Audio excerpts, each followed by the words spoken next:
Ni so lagi ni. Kita duk mikir sore dah.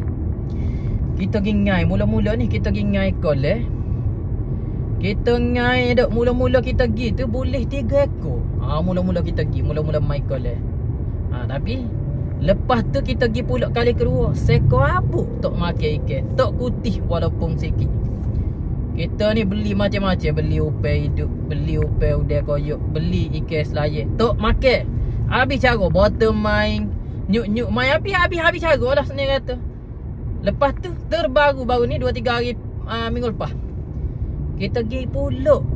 Takut-takut no ada. Serupa tu juga. Hak kita derenya hak boleh tu orang tu lo.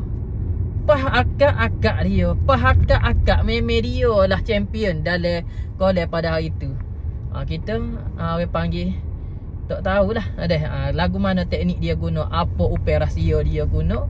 Wallahu a'lam. Cuba beri pandangnya saya awak sikit sore.